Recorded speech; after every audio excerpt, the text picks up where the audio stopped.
નમસ્કાર, આપ જોઈ રહ્યા છો સ્પાર્ક ટુડે ન્યૂઝ। ભુજમાં કચ્છ મોરબી સાંસદ વિનોદ ચાવડાના સમાજ નવનિર્માણ ટ્રસ્ટ દ્વારા વિશેષ સંગીત સંધ્યાનો કાર્યક્રમ યોજાયો। પ્રજાસત્તાક દિવસ નિમિત્તે સ્મૃતિવનના પ્રાંગણમાં સંગીત સંધ્યાનું આયોજન કરવામાં આવ્યું હતું।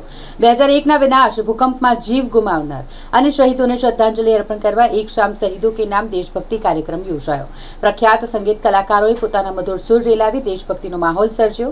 કાર્યક્રમમાં ભારતીય સેનાના જવાનો અને પોલીસ જવાનો મોટી સંખ્યામાં ઉપસ્થિત રહ્યા હતા। સાંસદ વિનોદ ચાવડાએ જવાનોનું વિશિષ્ટ સન્માન કર્યું। દેશ પ્રત્યે તેમની વફાદારીને બિરદાવી। ધારાસભ્યો, જિલ્લા તાલુકા પંચાયતના હોદ્દેદારો, વહીવટી તંત્રના અધિકારીઓ, ભાજપના હોદ્દેદારો અને કાર્યકરો મોટી સંખ્યામાં ઉપસ્થિત રહ્યા હતા।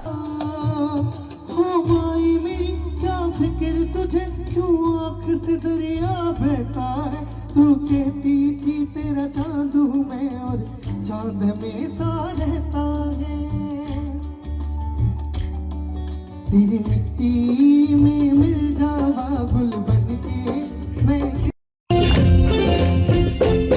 बैलों के गले में जब घुंघरू जीवन का राग सुनाते हैं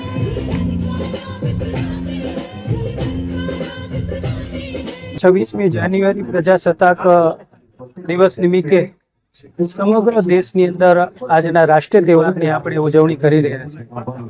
પણ કચ્છની અંદર 25 વર્ષ પહેલા 2001ની અંદર જે પ્રમાણે ધરતીકંપ આવ્યો અને એ ધરતીકંપની અંદર 13,000થી વધારે આપણે અનેક પરિવારના પોતાના સ્વજનોને ગુમાવ્યા હતા।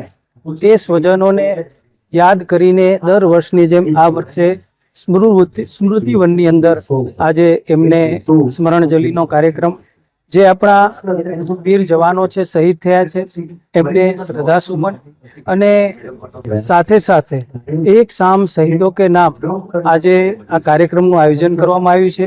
આપણે બધા જાણીએ છીએ કે જે પ્રમાણે આપણા સ્વજનો ગુમાવ્યા અને ત્યારબાદ કચ્છની અંદર જે પ્રમાણે આપણે જોયું કે કચ્છનું પુનર્વસન થશે કે નહીં થાય, પણ આ દેશના વડાપ્રધાન શ્રી નરેન્દ્ર મોદી સાહેબ આ રાજ્યના મુખ્યમંત્રી બન્યા અને એમને કચ્છનું પુનર્વસન કર્યું અને જે જગ્યા ઉપર આપણે બેઠા છીએ એ સ્મૃતિવનનું નિર્માણ કર્યું અને આ સ્મૃતિવનના નિર્માણ બાદ અહીંયા 13,000 એ સ્વજનોના નામની તકતી અને એમને આજે આપણે યાદ કરીએ એ પ્રકારે અહીંયા સ્મૃતિવનનું નિર્માણ કર્યું છે। ત્યારે અમારા ટ્રસ્ટ દ્વારા દર વર્ષની જેમ આ વર્ષે પણ આ કાર્યક્રમ ભુજ મધ્યે અહીંયા યોજવામાં આવ્યો।